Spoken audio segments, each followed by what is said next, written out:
Assalomu alaykum, hurmatli Shavot avtokanal boshqa do'stlar. Pryomiy egalaridan Nexia 2 ga turibdi. 12-yilda ishlab chiqarilgan. Kraskalar radnoy. Faqat hozirdan zang chiqqan joylari bor. Ko'rishingiz, shuni kichkina zang joylari bor, lekin kraskasi radnoy ekan.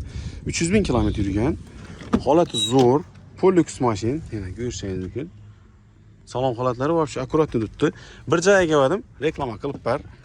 Mashinada reklama qilib turibmiz do'stlar. Pryomiy egadan metan gazi bor. 32-yilgacha sroki bor ekan. 2032-yilgacha metan gazining sroki bor.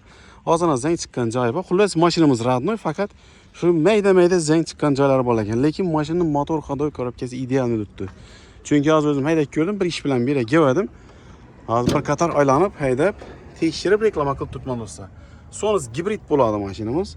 12-yilda ishlab chiqarilgan. Kraska radnoy. Narxi do'stlar 40 million so'mdan kelishib beraman dedi. 40 million so'mdan kelishib beriladi. Pryomiy eganing nomerini qoldirib qo'yaman. Pastda описаниеda nomer turadi do'stlar. Videoda nomer turmaydi, pastda turadi. Nexia sotiladi degan joyinda Pryomiy eganing nomeri turadi. Like bosamiz videoni, shuni Nexia izlab kelganlarga tashlab qo'yamiz do'stlar.